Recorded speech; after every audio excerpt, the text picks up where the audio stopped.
Boa tarde, trabalhadores e trabalhadores. Boa tarde, doutor José Carlos do Carmo. Nós temos hoje, trabalhadores e trabalhadoras, o prazer de receber aqui um especialista, o doutor José Carlos do Carmo, conhecido entre os amigos como Cal, ele gosta de ser chamado assim.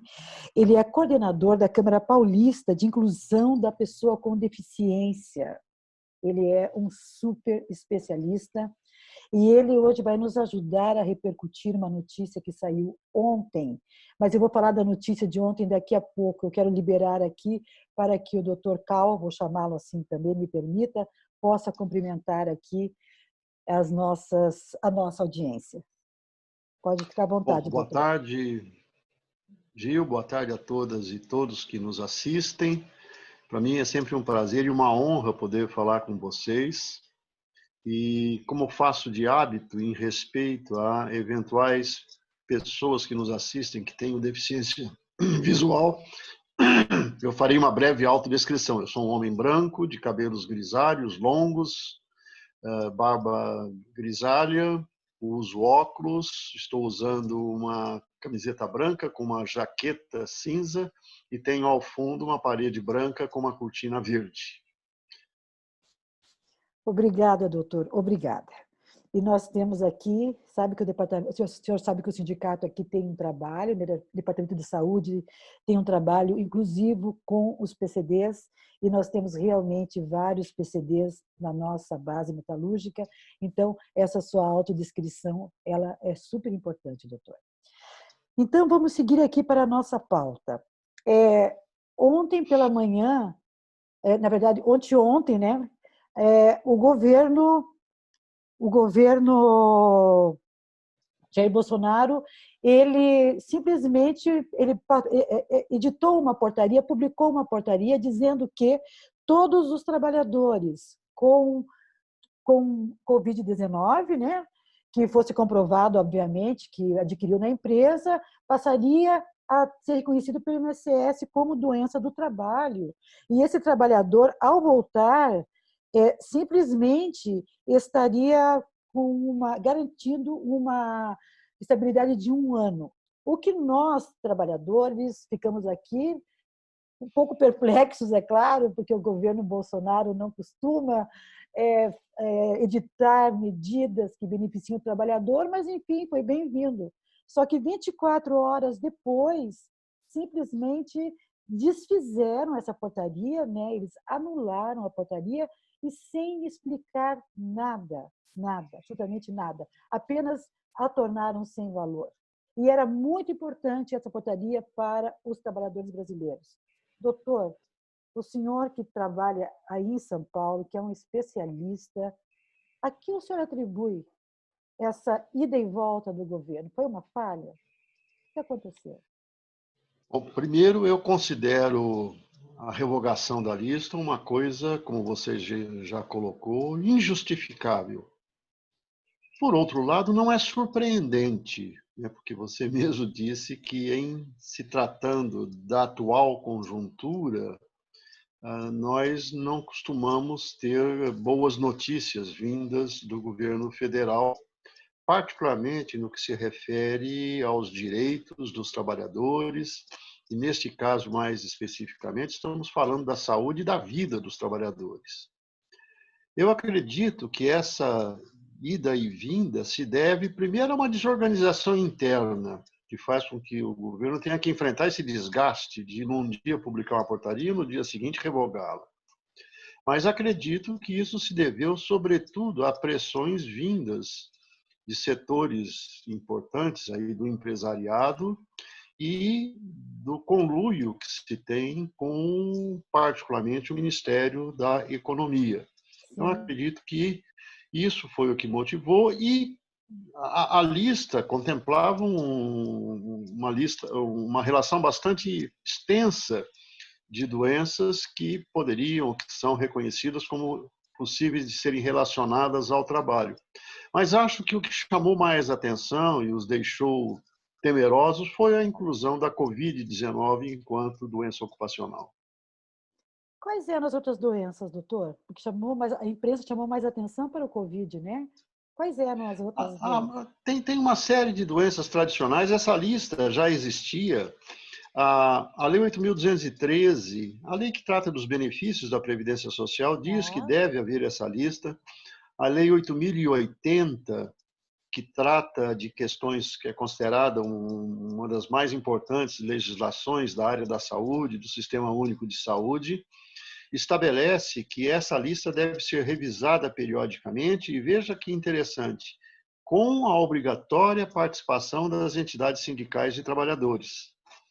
Então, a lista era bastante extensa, incluía cânceres, doenças infecto-contagiosas. nossa, que importante. Uma doença que foi incluída muito corretamente, que não tinha na anterior, são os distúrbios de voz relacionados ao trabalho, que é um problema muito sério, que aflige particularmente algumas categorias profissionais, como os radialistas e os professores. Então, assim, volto a dizer, a lista era bastante extensa. E não, isso que eu coloquei de que talvez a Covid tenha assustado o empresariado é apenas uma hipótese, uma conjectura, Sim, né? sim. Porque havia uma série de outras patologias relacionadas. Agora, é importante que se diga também, boa tarde, Zurê, Tudo bom? Seja tudo bem? bem-vindo, bem-vindo, doutor Zurreira está aqui conosco também, nos dando a honra, até trabalhadores e trabalhadoras, porque eles são muito amigos, né? O doutor Zurreira, como ele está há muitos anos, há mais de 30 anos nessa lida em defesa dos trabalhadores, ele fez uma rede bastante consistente, né? Que ele traz para Obrigado. nós aqui para conversar, então é importante a participação dele. Seja bem-vindo e obrigada, doutor Zurreira, por estar aqui. Doutor Zurré, nós acabamos, né, começamos há pouco, então eu acabei de fazer de interromper aqui um pouquinho o doutor para deixar você atualizado também. Eu tinha acabado de comentar com o doutor que nós estávamos todos soltando fogos, né, porque o governo finalmente fez algo em prol do trabalhador, mas menos de 24 horas depois ele voltou atrás, e eu estava perguntando aqui, perguntei ao doutor, né, a que ele atribui essa ida e vinda, e ele também explicou que é em relação a parte econômica do governo, que age com muita pressão sobre o governo Bolsonaro. Então, nós estamos aqui nessa conversa, e ele está agora concluindo aqui um pensamento sobre que, além da Covid, ele está nos contando que tinha uma outra lista de doenças e que ele também acha que a Covid é o que mais assustou. Ele estava comentando agora sobre uma questão de câncer ou de uma doença que ele ia comentar, que ele achou extremamente acertado que tivesse nessa lista.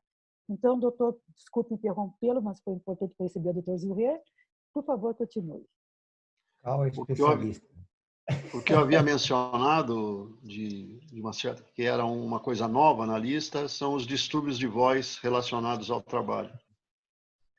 Mas eu, na verdade, já concluí o meu raciocínio chamando a atenção para o fato de que, me parece, muitas vezes há uma certa confusão, inclusive na grande imprensa, a respeito do poder que tem esta lista no sentido de a caracterização das doenças enquanto agravos ligados ao trabalho, particularmente junto à Previdência Social.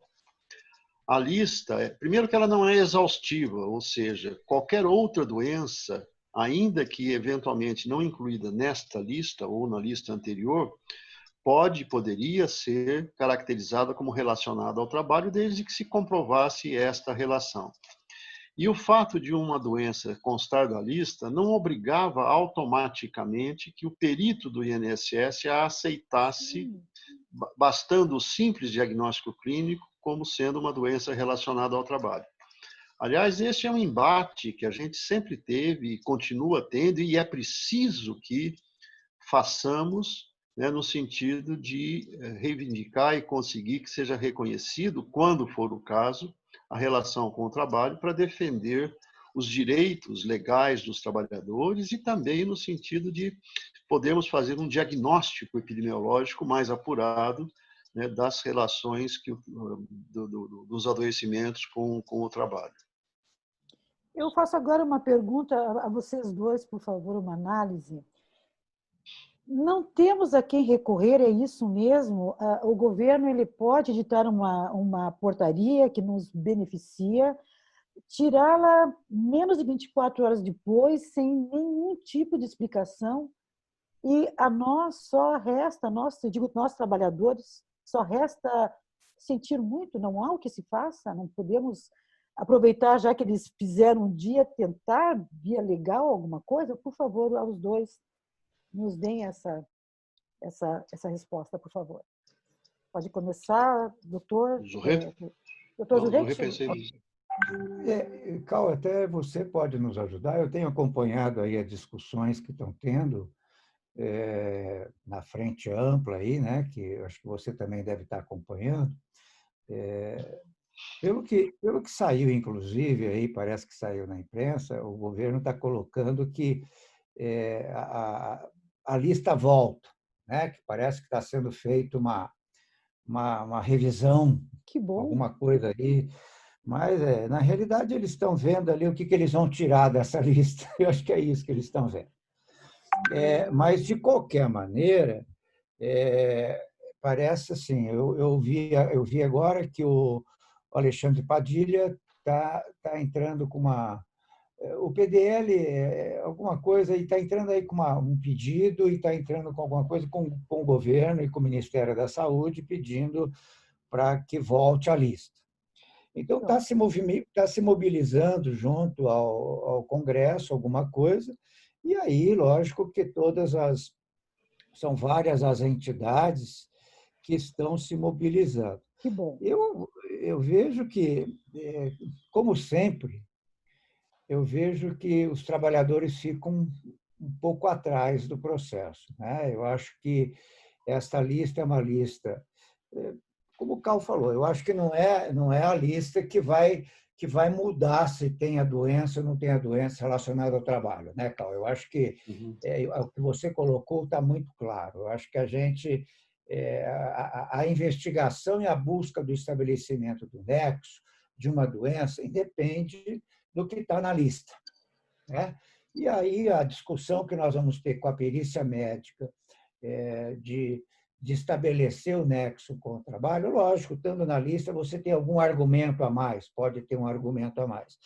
Mas eu me preocupo um pouco porque, como essa discussão está a nível de Ministério da Economia, pelo que nós percebemos, sai do Ministério da Saúde, vai para o Ministério da Economia, eu senti falta ainda que não houve uma mobilização do movimento dos trabalhadores. Aqui, o nosso presidente aí do sindicato e da Força Sindical já autorizou, já vai assinar o manifesto. Hoje eu já pedi para o nosso pessoal da imprensa já redigir, publicar. A nova central no fórum aí também já vai assinar. Então, quer dizer, eu acho que está falta, mas a nível nacional, eu acho que falta um pouco mais de mobilização, Carl. Não sei se você pensa como eu, no movimento dos trabalhadores, porque enquanto você trabalha com o movimento de profissionais um pouco mais acadêmico, eu não sei até onde que isto chega nas alturas ali de pressão. É importante? Mas eu acho que a sociedade como um todo tem que começar a pressionar, né? Então, eu acho que não creio que simplesmente porque o governo fez e vai ficar assim, não. Eu acho que a mobilização social é fundamental para que ele reveja, tanto que eu acho que começou a rever, porque o Ministério Público já está se mobilizando, outras entidades aí estão se mobilizando. Então, eu acho que tem que ter uma mobilização muito maior em cima desse sentido para poder mudar essa situação, né? Pelo que a gente observou, foi assim, foi uma puxada de orelha no Ministério da Saúde, porque publicou uma coisa sem consultar o Ministério da Economia. Quer dizer, claramente absurdo isso. Um absurdo.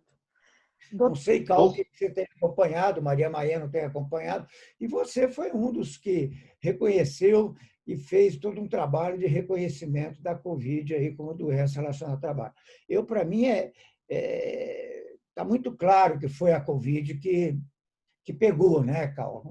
Para mim está claro isso, né? É com o senhor a palavra. Fique tranquilo, doutor, pode falar. Doutor Carlos. Eu ia até pegar esse gancho da questão de ter se transferido essa discussão para o Ministério da Economia, o que mostra claramente uma inversão de valores inaceitável, né, de submeter a saúde e a vida dos trabalhadores aos interesses econômicos. É claro que todos nós queremos que o país se desenvolva economicamente, mas isso não pode e não precisa se dar à custa da saúde dos trabalhadores. O Zurrei já lembrou, eu acho que existem algumas iniciativas do Ministério Público do Trabalho, no Congresso Nacional, na Câmara, há esse projeto do deputado Padilha, que é daqui de São Paulo. Interessante. Por sinal, é ex-ministro da Saúde, né? Ex-ministro da Saúde, secretário municipal aqui de São Paulo, e um parlamentar muito atento às questões da saúde, de um modo geral, inclusive da saúde do trabalhador. Sim. O Conselho Nacional de Saúde, por meio do seu presidente, emitiu um parecer corajoso e muito duro, no sentido também de exigir que volte a vigorar a lista anterior.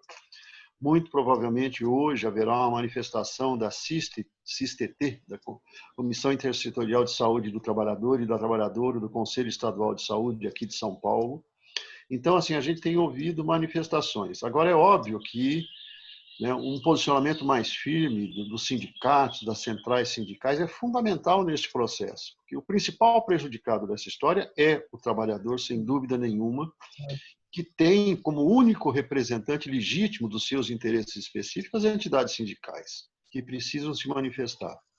E isso me chama a atenção também para uma outra questão fundamental. Se nós estamos falando de que há necessidade do estabelecimento do nexo, da relação com o trabalho, não basta que isso conste da lista, o papel dos médicos nesse processo é fundamental. E não vai ser o médico do trabalho da empresa, não vai ser o médico do convênio pago pela empresa que vai fazer essa relação. O SUS é fundamental nessa história. E eu digo isso porque, mais uma vez, também me chama a atenção a necessidade do movimento sindical assumir verdadeiramente a luta em defesa do SUS. Muito se fala aí no novo normal, no pós-pandemia, e eu acho que é um momento importante para que nós repensemos como a sociedade quer que funcione esta que é, na minha opinião, das principais conquistas da Constituição de 88, que foi o direito à saúde, né, enquanto um direito de cidadania, e o dever do Estado em garantir isso por meio de políticas econômicas e sociais.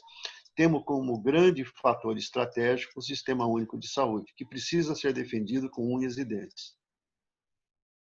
Lembrar, né, Cal, desculpe aí, lembrar que tem vários estados que estão começando justamente os conselhos estaduais, a Bahia, por exemplo, se não me engano, foi a Bahia, tem o Conselho Estadual da Bahia também que está se manifestando. Eu até quero ver, eu acho que nós devemos aí, movimento sindical, também cobrar do Conselho Estadual aqui do Paraná para que se manifeste contrário a esse posicionamento e outros conselhos, né, que eu acho que é fundamental como o controle social, né, nos estados, possam se posicionar quanto a essa questão. Sim. Eu acho que, sabe, Cal, eu acho que é mais assim, o posicionamento é mais por uma questão da arbitrariedade do governo em querer suprimir alguma coisa que é importante, né?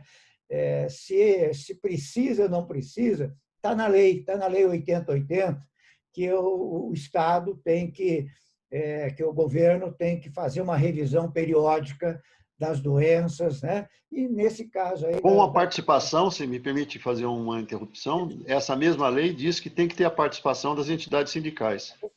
Justamente. Então, é fundamental que a gente tenha essa participação, que tenha o controle social acompanhando e que o governo não pode simplesmente, de uma hora para outra, tomar medidas de revogar portarias que são fundamentais para a população de uma maneira geral, pensando que nós temos aí mais de 90% de uma população que é economicamente ativa, né?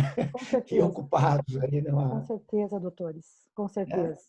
Mas, assim, ficamos assim, nós aqui, os trabalhadores no chão de fábrica, ficamos alentados com esse comentário, porque nós sabemos que nos últimos tempos o movimento sindical ele tem se unido em função de grandes bandeiras. R$ 600 de auxílio emergencial é um exemplo disso para os informais. Então, todo o movimento sindical, além de lutar pelos seus trabalhadores formais, pelos aquilo assinado, estão lutando pela sociedade. Então, agora cabe a nós mobilizarmos as centrais, e tem aqui o novo comitê, né, doutor Zurrer, do qual o senhor faz parte, que foi criado pelo governo do Paraná aqui. Acho que é mais um espaço para se lutar também, né, do que está lá no Ministério Público. Mas eu percebi que há uma forma de reação, sim, nós temos atores. Os sindicatos, o Ministério Público Federal, independente de ser só do trabalho, que tem tido realmente, durante toda a pandemia, uma ação efetiva. Aliás, na falta do governo federal ter uma ação efetiva, o Ministério Público Federal tem tido uma ação de proteção aos trabalhadores. A palavra está com vocês. Se quiserem fazer mais alguma consideração, doutores, fiquem à vontade. Aí nós vamos encerrar na sequência. Doutor Zurrer, quer deixar aqui sua mensagem? À vontade, tudo bem. Nós estamos aguardando aí a nossa manifestação, pois o nosso apoio, né, a manifestação de repúdio a essa arbitrariedade aí que vai ser lançada pela Força Sindical do Paraná. Muito bem. Doutor Cal. Bom, eu agradeço mais uma vez pela honra e pela oportunidade de estar participando dessa conversa com vocês. A gente vive uma situação, um momento muito complicado, que é particularmente desfavorável, mais uma vez, para as populações mais pobres e desamparadas. No que se refere ao risco de Covid, eu não tenho dúvidas em afirmar que quem está sendo obrigado a trabalhar fora do seu domicílio tem um risco aumentado. Recentemente foi publicada uma pesquisa feita aqui pela Prefeitura Municipal de São Paulo, mostrando nesta pesquisa que o risco de contrair a doença para quem trabalhava fora era 3 vezes maior para quem não trabalhava. Eu acho até que o risco deve ser, em outras situações, maior ainda do que essas 3 vezes, o que já significa, ou que já demonstra que o trabalho é um fator de risco dos mais importantes, considerando não apenas o local de trabalho, as condições de trabalho, mas, principalmente nos grandes centros, o risco do deslocamento da casa para o trabalho e do trabalho para casa. E eu acho que temos que ficar atentos, o movimento sindical tem que estar à frente desta luta em defesa da saúde e dos direitos dos trabalhadores. Muito obrigado. Para nós, doutor, para nós aqui do Sindicato dos Metalúrgicos em Curitiba, é uma grande honra, eu falo isso em nome do nosso presidente, Sérgio Butka, agradecemos muito a sua participação, sabemos como o seu tempo é valioso, muito importante a sua participação, a participação do doutor Zurrer aqui junto conosco. Acreditem, eu sempre falo aqui para quem eu estou entrevistando, quando são especialistas de diversas áreas, o trabalhador, quando ouve especialistas que estão se organizando, lutando por eles, se sentem mais tranquilos, porque todo noticiário que eles recebem é só desfavorável a eles, porque eles veem medidas provisórias que são negativas, eles veem portarias entrando e sendo canceladas. É importante de perceber pessoas como vocês, especialistas e pessoas que podem sim mudar as coisas, porque vocês têm uma rede muito importante com o Ministério Público e outros atores, e há aqui uma resistência. Então, o trabalhador ele fica mais tranquilo quando ele ouve pessoas como vocês dizendo que sim, é possível lutar e voltar com essa lista para apenas corrigir. A lista, pelo que eu entendi, pelo que vocês falaram, era para existir já faz muito tempo. Já está atrasado para essa lista estar vigorando. Eu agradeço o tempo de ambos. Muito obrigada. E devemos voltar aqui quando tivermos de novo. Quem sabe no que voltar atrás e tudo estiver funcionando, a gente vem aqui conversar, comemorar, porque a gente quer esperança para o trabalhador. Eu agradeço muito aos dois, pelo tempo dos dois. Obrigada. Um abraço. Um abraço.